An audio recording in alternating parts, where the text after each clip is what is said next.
এই গরমে রাত্রে ডিনারের পর যদি একটু ফিরনি পাওয়া যায় ঠান্ডা ঠান্ডা তাহলে কেমন হয়। আর সেটা যদি হয় ম্যাঙ্গো ফিরনি তাহলে তো আর কোনো কথাই নেই। সাধারণত আমরা সবাই ফিরনি খেতে ভালোবাসি। ইন্ডিয়ান রেস্টুরেন্টে খেতে গেলে বিরিয়ানি বা যে কিছু ইন্ডিয়ান খাওয়ার পর ফিরনিটা আমরা অর্ডার করেই থাকি। ফিরনিটা আমাদের সবারই ভালো লাগে।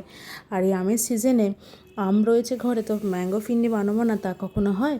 তো বাড়িতে আম ছিল, বানিয়ে ফেললাম আম দিয়েই ম্যাঙ্গো ফিরনি। খুব সহজে কিন্তু তোমরা এটা বাড়িতে বানিয়ে ফেলতে পারবে। তো প্রথম থেকে শেষ অবধি পুরো ভিডিওটা তোমরা দেখো, অবশ্যই তোমাদের ভালো লাগবে। তো চলো রেসিপিটা দেখে নেওয়া যাক আর বেশি দেরি না করে। আম লাগবে এখানে আমার মোটামুটি হাফ কেজি থেকে 700 গ্রাম মতো আম নিয়েছি আমি। তোমরা চাইলে একটু বেশি নিতে পারো। দুধ নিয়েছি 1 লিটার মতো, ফুল ফ্যাট যে দুধ হয় সেটা নেবে। আর এখানে রয়েছে 50 গ্রাম মতো বাসমতি চাল।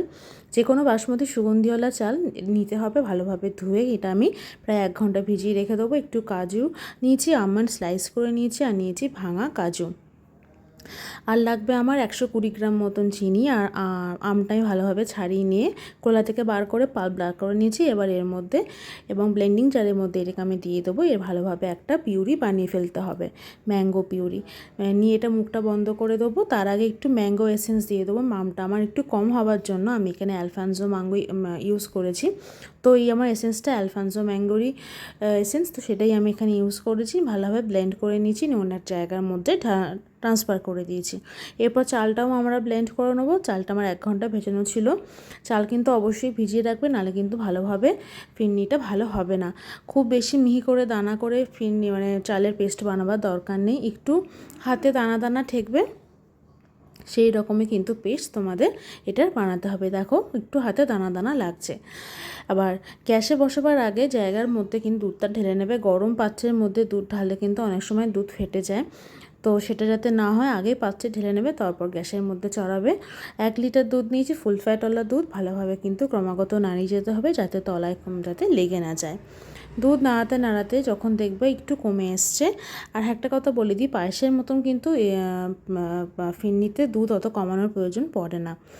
তো এর মধ্যে দিয়ে দিলাম, দুধ একটু ফুটে উঠতে দিয়ে দিলাম 4টে এলাচ, আর দিয়ে দিলাম এর মধ্যে মিল্কমেডটা দিলে কিন্তু খেতে সত্যি খুব সুন্দর হয়। মিল্কমেড দেওয়ার পর দিয়ে দিলাম ওর মধ্যে ভালোভাবে নাড়িয়ে ওই চালটাকে তো সেদ্ধ করতে হবে আমাদের। তো মিল্কমেডটা দেওয়ার পর ভালোভাবে নাড়িয়ে চাড়িয়ে চালটা এবার এর মধ্যে দিয়ে দিলাম। চাল দেওয়াতে কিন্তু দুধ আস্তে আস্তে এমনিই নরম ঘন হতে শুরু করে দেবে, যেহেতু চালটা আমার বাটা রয়েছে। তাই দুধকে বেশি ফুটিয়ে কমানোর কোনো প্রয়োজন নেই। ভালোভাবে নাড়তে নাড়তে আস্তে আস্তে দেখছো কেমন দুধ ঘনই হয়ে গেছে নিজের থেকে। অনেকটাই দুধ ঘন হয়ে গিয়ে এবং থিকনেস চলে এসছে দুধের মধ্যে। এরপর চালটাও নরম হয়ে গেছে। এরপর এর মধ্যে অ্যাড করে দেবো 120 গ্রাম মতন চিনি। চিনিটা তোমরা একটু কমও দিতে পারো, কেননা ম্যাঙ্গো যেহেতু আছে তার মধ্যে মিষ্টতা রয়েছে। আমি এর মধ্যে দিয়ে দিলাম এবার ভাঙা কাজু বাদাম আর ওই ম্যাঙ্গো পিউরি দেওয়া মাত্রই কিন্তু এই রঙ সুন্দরভাবে চেঞ্জ হয়ে যাবে। তোমরা দেখতে পাচ্ছ রঙ একদম চেঞ্জ হয়ে গেছে। আর কিন্তু ভালোভাবে কিন্তু নাড়িয়ে যেতে হবে। এতটুকু রেস্ট দেবে না হাতকে, কিন্তু নালে কিন্তু জিনিসটা ফেটে যাওয়ার চান্স থাকে। তো ভালোভাবে নাড়িয়ে চাড়িয়ে এটা আমার মোটামুটি হয়েই এসছে। এরপর এটা আমি জায়গায় জায়গায় ট্রান্সফার করে নেবো। এটা কিন্তু ম্যাঙ্গো ফিরনি গরম থাকতে থাকতেই কিন্তু তোমরা জায়গার মধ্যেই ট্রান্সফার করবে, কেননা ঠান্ডা হয়ে গেলেই এই জমাট বাঁধতে শুরু করবে, তখন আর একে অন্য জায়গায় ট্রান্সফার করা একটু অসুবিধাই হয়ে যাবে। মোটামুটি 6 থেকে 7টা ছিল এটা আমার। ওটা ভালোভাবে ট্রান্সফার করে দেওয়ার পর আমি একটা অন্য জায়গাতেও ট্রান্সফার করে দিয়েছি পরিমাণে বেশি হওয়ার জন্য। চলো আমার প্রত্যেকটা জায়গায় ঢালা হয়ে গেছে। এরপর ওপরে একটু ভাঙা কাজু আমি গ্রেট করে রেখেছিলাম, তার মধ্যে দিয়ে দেবো একটু কিশমিশগুলোকে আমি কাঁচি দিয়ে কেটে 2 টুকরো করে রেখে দিয়েছিলাম। আর দিয়ে দেবো আমন্ড স্লাইস। দেখো কত সুন্দর লাগছে। কে বলবে এটা বাড়িতে বানানো, মনে হবে যেন দোকান থেকেই কেনা।